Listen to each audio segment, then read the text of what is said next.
Hello, welcome and welcome back to my channel. My name is Jade Alycia. I am the CEO and founder of 5 of my online businesses, and in today's video, I'm going to tell you how to market your online brand online.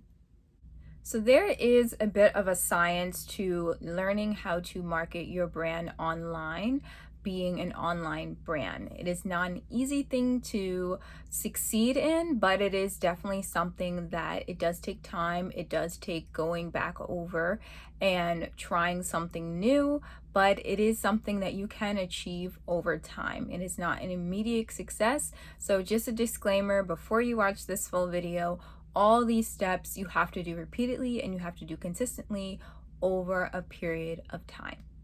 So the first thing you need to do in order to market your brand online is to choose a keyword.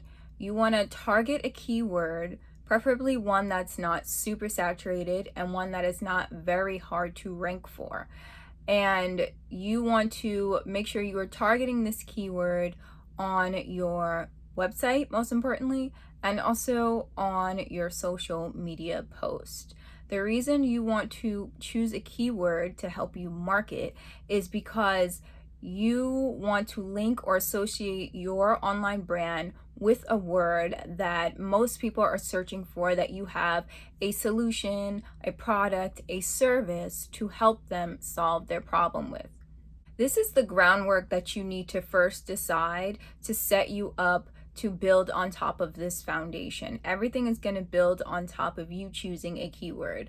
I know in business, when I first started, I did not do this at all.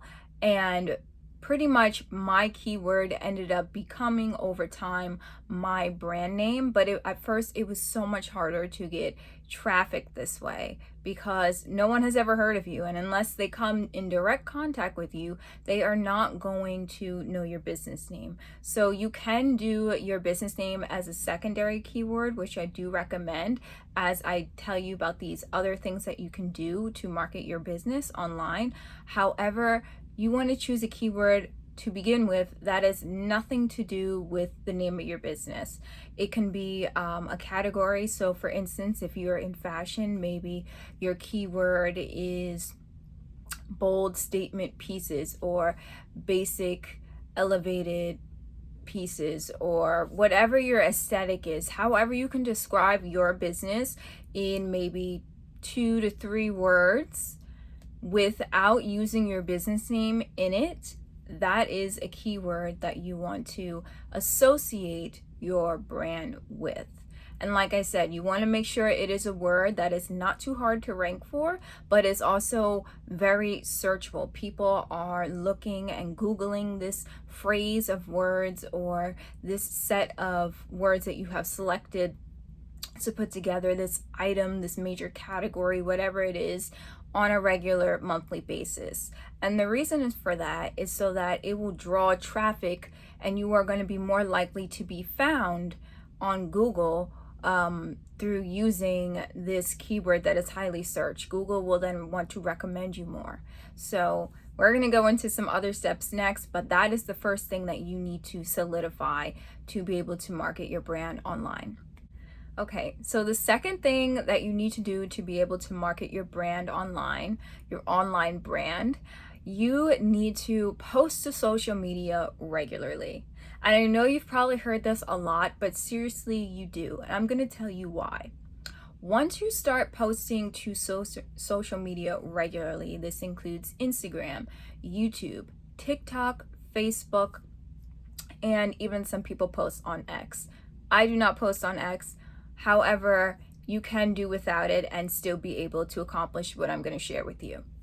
You want to be able to post content regularly because when someone is Googling your business name or the keyword that you pick, Google is going to pull references that have the most views, that have that word used the most in its content, or is giving you the most information, has been the most helpful to people who have already clicked on that link. And they're also going to pull the most relevant content to share to the person that is searching. So if you are someone that posts regularly on social media, this can be twice a week, this can be once a week, this can be every single day, this can be 3 times a day. You are pushing pushing out more content for Google to then push out to the people that are searching or typing in the keyword phrase or your business name on Google. And this is great.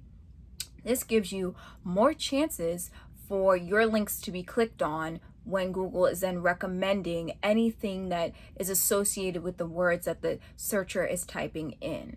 So if you're someone that does not post regularly to different social media platforms, and I would say to pick at least 3 that you are going to regularly post to, and they can be diverse, which means you don't have to pick one that's too similar to another. So if Instagram is too similar to you to Facebook, then you can choose to forego one of them and just stick with, let's say, Instagram. And then let's say YouTube and TikTok are too similar to you, so you want to do one or the other because they're both video platforms. So you can choose the one that best fits with your business to market it. But whatever 3 platforms you choose, 3 or more, make sure that you are consistent in the content that you are producing there. Because like I said, when people are typing in that keyword that you are now associating with your brand through your website, through your social media posts, or people are typing in your brand name on Google and you are already associating that with your social media accounts, and on your website, your brand name is on there, Google is going to pull the most relevant content. And what's going to happen is, for your business name, most likely if it is a unique business name, it will then have search results that are you are dominating that business name that you have chosen, which is really, really good. That's what you want to end up doing. And even for the keyword, it will take longer to have that full domination like you can have way easier with your business name. However, the pros and cons to that is that, like I said, using your business name is very hard to draw traffic to at the beginning because no one knows you and they have to come in direct contact with you in order to know who you are, what you sell, and why they should go on your website or search you out on social media. So it is easier to dominate the Google ranking for your own business name, but it is harder to get people to search that on Google. It's a lot easier to try and get people to see you rank for a keyword that they're already searching for, as opposed to one that they are not and have to go out of their way to really want to search that brand out, because it's not as desirable. But the con to that is that other brands are doing it as well. So you want to make sure you are picking a unique keyword that identifies your brand in either 2, 3, or 4 words. You don't want to go above that, and you really don't want to go below that, because competition below that will become very, very, very high. And you will not, I'm telling you, you're not going to rank for that keyword. But going above 4 words, competition will become very, very small because people are not really going to be searching for those things. So you also are not going to win there either. You're not going to get much traffic. So you have to find a happy medium in the center part. And the con to doing it this way is that, like I had mentioned, it will take time for you to rank for this keyword, even if it is unique, because you are not the only one, and you do not want to be the only one using this keyword, because you won't be able to tap into that traffic where people are already searching for this set of keywords. And so it will take time to rank, but the payoff will be really well. Because once you are able to then rank in Google within the first, maybe let's say 5 pages, you are going to be able to get more and more organic traffic from Google for absolutely free. And this is great because this will allow you to then have more chances of getting sales and information conversions. Let's say people are signing up for your newsletter to your website without having to put a dime or a penny or any type of money down on this type of traffic. The third thing that you want to do in order to market your online brand online is that you want to run paid ads. And I know a lot of people are like, I don't want to do that. Or some people are like, yes, I want to run paid ads. There is a certain time in which your brand has matured to a level where the investment is worth it.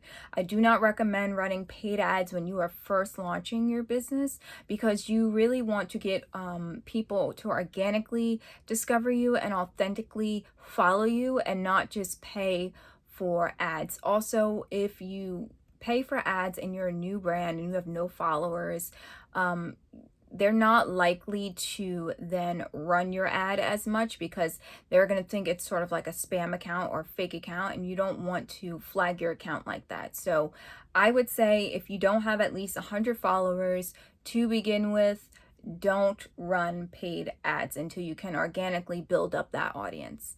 And you can build up that audience through your personal page, promoting this business, shouting it out, showing more about it on your stories, your posts, videos, however you want to promote that brand.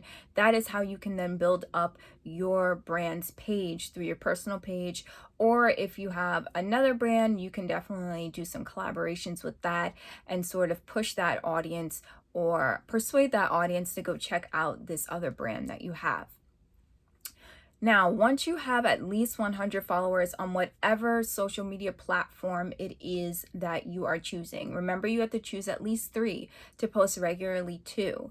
You want to then invest in ads. And you want to do these ads in a way that you are giving a variety of ad content. You don't want to make them all exactly the same. You want to make them slightly bit different in the form that you're doing them. So some might be photos, some might be photos with text, some might be short like reels, some might be just a like taking a quiz, or whatever it is. You want to make sure that the ads that you're composing are different, because different ads, you want to see which ones are going to stand out the most, which ones convert the best, which ones you have to pay the least to get traffic, sales, whatever it is that you're trying to do, your goal. You want to know which one of these ads work the best. So you have to sort of give, at first, you have to do different compositions of ads, and then you will be able to tell from running the ads which one does the best conversion for the least amount of money. And whatever ad that is, you then add more money to that ad, and the other ones you are going to pause. And this is after you have had 100 followers. Organically, you've been able to obtain those on your social media platforms. This will help you to grow. And the truth is, some people are just not going to want to follow you on social media after you run ads. So don't get discouraged if you don't get too many conversions, because it happens to everyone, and you have to find out which ads convert the best and how you can make better ads similar to that one that will get you the result that you're looking for. But ultimately, you want to run these ads to your website. So do not run them directly to your social media profiles. You can invest in that at a later time, but at this point, you want to run those ads to go draw traffic to your website, to then convert to a sale or collect information from them so that you can be in contact with them over time to eventually convert to a sale, a purchase. So I would say if you have questions about budget, how you should be budgeting for these ads, always start with the littlest amount of money. And as the ads are successful, then you can add more money into them. I would not invest a whole bunch of money at first into ads, because when you start running ads for the first time, you are going to fail a lot. So do not get discouraged. You are going to lose out on quite a bit of money in the beginning, because you have to figure out what works. Once you figure out what works, you invest more in that, you grow more in that direction, and then you will get the return on your investment. The next thing that you want to do to be able to market your online brand online is to update your website regularly. Google loves when you update your website, you put new content, you refresh the photos regularly. Obviously, there are going to be pages on your site that really don't need to be updated, but the ones that do, make sure you are doing that on a rotating basis. This could be things like your homepage. This could be things like adding new products, new service regularly, adding new photos, whatever it is. you need to make sure that you are constantly keeping your website up to date. This will allow Google to want to recommend your website more because it sees that it is fresh content, it is always being updated, and people are finding it helpful when they click on this link. So once you have a website, you have built a website, make sure that it is constantly being updated. And if you need help building a website, drop your name down in the comments, contact me on social media, and we can talk about something. Designing a website for you, a custom built website for you if you are ready for that. Because I do have a graphic design company, jwbranding.co, where I build custom websites for e-commerce brands all the time. So if you are struggling with that and you really want something that's original, that's unique, that no one else has, definitely leave a comment down below or reach out to me on social media. Last thing you want to do to be able to market your online brand online is to perfect your strategy. As I had mentioned in the way beginning, you are going to have some things, some choices that you make they're not the best. So you don't get the best results. You're not hitting your goals. You're not getting what you want. Don't get discouraged. Perfect it, change it, pivot, try different things until you find a strategy or a way that is really working for you. So don't be afraid to turn from what you thought was going to be the best way to do something to try it a different way and then be successful at it. Also, it is often that you try things 2, 3, 4, 5, 6, 7, 8 ways and it's not working. Do not get discouraged. Don't get frustrated. Just step away from it for a while. Take a break. Do some research also on what ways or what things are working best for that industry that you're in and try it. You know, there's so much information out there on Google that can help you as a business to grow and to succeed. So don't get discouraged. Everyone fails. Companies that are big, that are small, they have failures. So to experience it is one thing, but you need to know how to learn and grow from it to be able to succeed and keep moving forward. Thank you so much for watching this video. I hope it was helpful for you. If you would like to be mentored one-on-one by me, head on over to PFYUP.com. That is my mentorship program, Profit from Your Untapped Passion, and the doors only open up once a year, so you can learn more about the program there. You can also purchase my book, Profit from Your Untapped Passion, which gives you step-by-step guide on how to launch your own luxury online business. And you can also check out different resources that we have available to you as an entrepreneur. If you like this video, don't forget to give it a thumbs up and subscribe to my YouTube channel. I will leave all of the links to my brands, especially my graphic design company, down below, so check them out. As I had mentioned earlier in this video, I have 5 of my own online businesses, and I figured what better time than now than introduce them to you. First, I have Jade Alycia Inc., which is my women's sustainable fashion accessories brand. I have Jade Alycia Beauty, which is my vegan, all-natural skincare brand for men and women with sensitive skin. I have jwbranding.co, which is my graphic design company. I have Profit from Your Untapped Passion, or better known as PFYUP, which is my personal brand, my mentorship program. I also have a book and a podcast by the same name, and it is all to help aspiring entrepreneurs to launch their own luxury online business. Last but not least, I have the Unjaded Journal, which is my personal blog, and soon it will be transforming into a media outlet. You can visit all of my brands online. I have dropped the links to them in the description box below. Be sure to check out my Amazon storefront for all of your entrepreneur business needs. I have business supplies on there. I have organization. I have equipment for photo shoots on there. I have books if you are interested in reading more about business. I have things that you need to run your day-to-day schedule and business on my Amazon storefront. Last but not least, don't forget to follow me on TikTok for a peek at all of my business secrets. I am aiming to go for 100 business secrets and we are almost there. So catch up on all of those on TikTok at Jade Alycia. And also to contact me outside of YouTube, you can simply join our Facebook group. I have a Facebook group that I have the link for in the description box, or you can send me an email or contact me through PFYUP. See you guys in the next video. Thank you so much for watching. And don't forget to like the video and subscribe to my channel. Bye!